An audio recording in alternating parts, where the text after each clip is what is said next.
What's going on, guys? This is Kaisho. Welcome back. So we are back with another video. So in this video, we're going to cover Indonesia City Duel Tournament 2025. That is a progressive run of tournament series all over the cities or regions in Indonesia. And I do think that this will be a very insightful video on how we can articulate the trends and aftermath of the January 2025 limit regulation before we conclude our format and venture the April 2025 limit regulation after the Deck Build Justice Hunters product. So this will be very integral for us to navigate the early remnants of 2025 format. So without further ado, let's start. So first off, we do have Surabaya City Tournament, and we do have 5 rounds of Swiss top 8 cut, which had 64 participants. And also on this tournament, ALIN is not allowed yet. So this will be the post-pre ALIN tournament series run. And first will be Lin, Chachen, Malice. So this is the Malice decklist that is topping before the Alliance Insight format. It incorporated the Bestial Trio of Baldrake, Druisworm, and Magnamoot along with Shifter. But things have changed. After Alliance Insight format, they have gained the Atignister support, which made the deck more consistent and being able to play through the Cyber's line of play of Atignister cards on their main deck and extra deck along with a Code Talker. But all in all, I think this Malice decklist is very interruptive towards the Orcus Blue Eyes, which has Shifter. You can shut down Orcus and Blue Eyes technically with those cards, and Pinsmith decks are also not safe with the Bestials. With Saronir Baldrake roaming around, I think you're going to have a good chance of interrupting the Engraver on the graveyard. And looking on the side deck, it put emphasis towards the link-based matchups, playing Phantasmino, answering Orcus, Malice Mirror, of course, and other link-based decks like Blue Eyes, for example, Mementotlan, to a few, and also playing Typhoon, which is a very good card to answer the control matchups like Runic, for example, Labyrinth, no? And the most popular deck in Southeast Asia, arguably Tenpai Dragon. So you have tools to answer the field spell of Runic and Tenpai using Typhoon, and also Blue Eyes as well, with the True Light, no, and the Mausoleum of White. And next will be second, Enrico Abay or Abi. Pinsmith White Forest as a mini Snake Eye, so they technically engine deck, 4 engines meshed in one deck together. I do think that this deck is still capable of topping tournaments, but you need to find the right balance of playing the ratios of the engines and playing more hand traps over extenders or garnets on this deck, no? So as you can see, you have incorporated a plethora of hand traps here, double Vader, the Bestial Trio, 1 Nib, and triple Imperm. So yeah, pretty standard altogether. Just played double Bell on the side deck. Next will be Andika, Ardiancia, Labyrinth. So this is a mixture of trap-based Labyrinth and hand-trap-oriented Labyrinth, which played Nibiru, which is a very good card for Labyrinth because the going second of Labyrinth is not really great. So you need to have some sort of tool that can stop your opponent from snowballing out of control. And I also like the fact that he played Ice Dragon Prison, very underrated. I think it can catch Orcus, Blue Eyes, Malice, no? And a bunch of decks in this metagame. I think Ice Dragon Prison could play a lot of significance towards the meta deck matchups.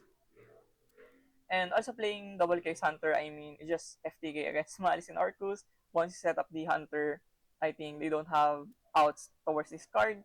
And they would be so lucky if they can play Droplet or Talent to take control of this monster. And the most spiciest thing that I have seen in the Indonesian City Duel tournaments would be Raka Viratama playing Trap Tricks, no? I think Trap Tricks has been overshadowed by a lot of meta decks and rogue decks on the course of January and late 2024. But as we can see here, it doesn't matter whether the format have power crept your deck or the format doesn't favor your deck choice. I think if you have enough mastery and if you believe enough on your deck, I think you can achieve great things using a capable and decent deck like Trap Tricks, no?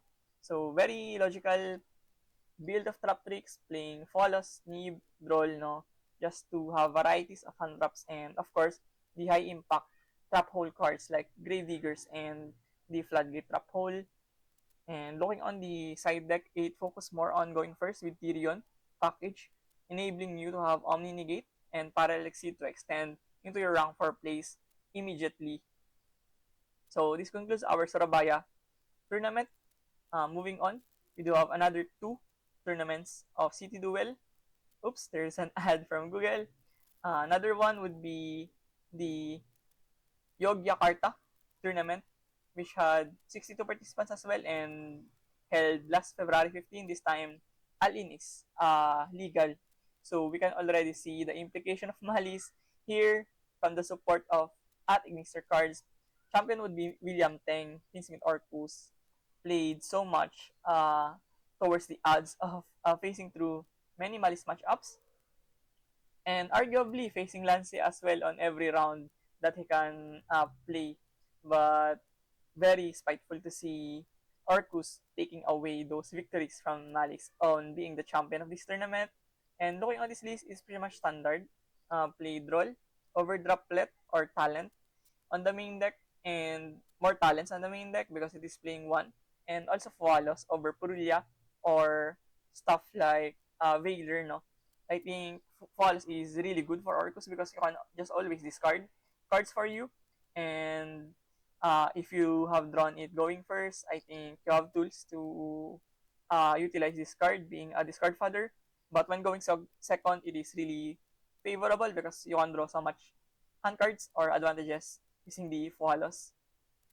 And it is playing Borel Sword Dragon over Access Code Talker, which is a trend on Taiwan and uh, China mainland tournaments. They are favoring Borel over Access Code because it is more threatening on the battle phase.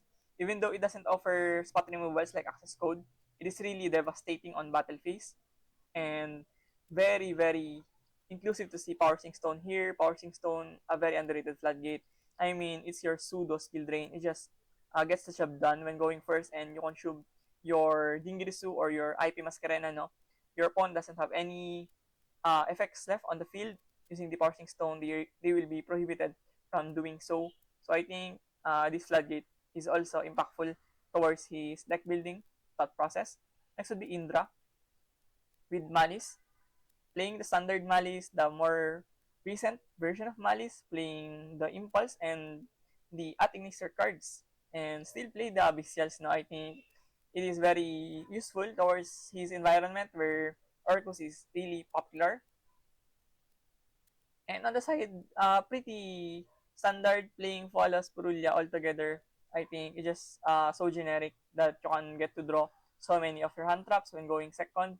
And also Change of Heart, which is really good against Malice and Ryzil, considering that they don't threaten the opponent with Omni Negate, no? Or Judgment on their back row. So yeah, really impactful here. Next would be Muhammad Fabian, Malice. So third to fourth would be Malice altogether. So it proves how demolishing the Malice can be on the right environment. Pretty standard here, just play double follows and instead play triple draw instead of more Nibiru's. Only one Nib on the main deck. And also playing Ghost Ogre. I think Ghost Ogre is very underrated. Can catch Tenpai Dragon, Blue Eyes Primite, and of course the best deck Ryzil with their Duo Drive that cannot resolve its effect once it gets Ghost Ogre because it is not the touch for cost. So you can pretty much catch a lot of Ryzil off guard using Ghost Ogre. And next would be Alvin with Malice. Standard, playing triple Malice in the underground this time and one of talent. And also played triple Solemn Strike like the previous Malice here above the place. And I think Solemn Strike is a card that can win you so much things on game 2 to 3, especially against rogue matchups. Things like Dragon Maid, Salaman Great, Voices Voice comes up on those tournaments, no? And you can really choke those decks on their uh, fragile cards like Safira, no example, Gazelle, and stuff like the combo decks can also be battled with Solemn Strike if they cannot play through their special summons, no, they can get easily punished with Solemn Strike. So really sensible deck is here from Alvin. And next would be the last City Duel Indonesia tournament, I believe. Correct me if I'm wrong, but I do think that this is the last City Duel tournament. Would be from Bandung. And this would be the last set of our 4 winners. Similar tournament, 5 rounds of Swiss, top 8 cut, and this time had 64 participants. And looking on the champion would be Fiki Al Rizil.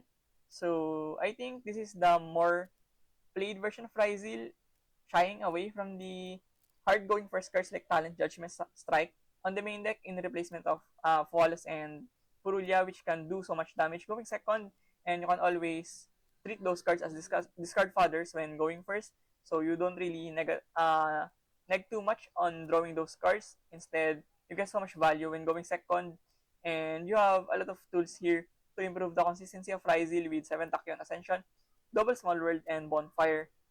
And only playing one of Neve, maybe for a cross-out designator target, and standard hand trap lineup of 3 Ash, 3 Imperm, and double Maxi.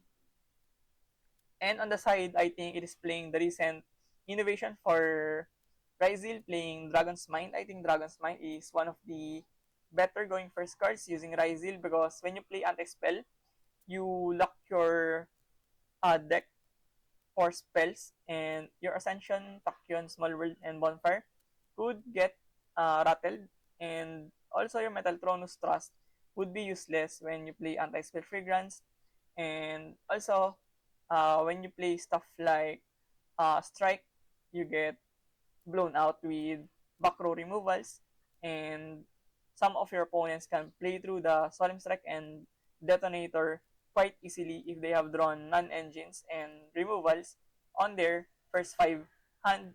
So I think it is very logical to play Dragon's Mind here, assuming that he is playing the Metal Tronus as well. Next would be Christopher with Tenpai Dragon. Oh my goodness, I am always saying this on our viewers in this channel. Tenpai Dragon is an absolute beast on Southeast Asian regions. It is very different from the major regions. You don't really uh, undermine the success of Tenpai Dragon in Southeast Asia. In Philippines, this is probably the most popular deck, the most represented deck on big events, and the conversion rate of this deck is also top notch. Even though this deck is really popular, played by a bunch of people, it still converts those tournaments, and the innate going second tendency of Tenpai Dragon is really an asset for the deck, and people doesn't really want to face Tenpai Dragon because they can get always blown out with Droplet, Gordon Schneider, Lightning Storm, Change of Heart, for example. No, your board is not safe with Tenpai Dragon, and played with plethora of hand traps like Impulse, no, Flawless, Charmies, all of those can really account the prowess of Tenpai Dragon going second into your breaking your board or stopping you from playing the game with their threats of draw power. And played Heatwave, no, I think most Tenpai Dragons doesn't even play Heatwave nowadays, but it's still very logical, and it is a skip turn, no, so why not? And next would be Irfan, Abiyu, with Malice. So this time playing Code of Soul, and didn't want to play Allure or Signet Mining. Instead, settled for Gold Shark only and 1 talent to bolster the consistency. But of course, you're playing the at Ignister support, the backup, and I do think that that's more than enough, because the engine of Malice is not really nerfed. You have like 3 Dormouse, no? And you have 3 Underground, so you're very consistent along with the at Ignister cards. And of course, playing the Akkad. Akkad just played so much value on your extra deck. And also playing Triple Strike this time. And Ogre once again, just to have another counterintuitive card against the Rizil matchup. And possibly Runic, no, which is very pesky as well on these large tournaments. And next will be Dari Hilmi with White Forest as a Mina. Standard, yeah, pretty standard. I really like the fact that he's playing one of Droll, because this deck is a deck that is very fragile. With one Droll, you can technically stop the game of White Forest from ever playing their ads from their deck, and also their adding potential towards their cards, no? So one roll could literally save you using the cross out designator. And on the side deck is playing one of Book of Moon, which is a recent trend on Japanese regions, playing Book of Moon to answer the detonator and other problematic boss monsters on the field, which can be easily faced down and doesn't have Omni Negate protection on it. So yeah, I think that sums up our Indonesia City Duel tournaments, series of tournaments in Indonesia. So if you found this video informative and helpful, please consider subscribing. It definitely motivates me a lot to keep providing this content for you guys. So huge shout outs towards the winners of this tournament, and I wish you the best of luck on your future tournaments. So once again, thank you for watching. See you in the next one. Peace.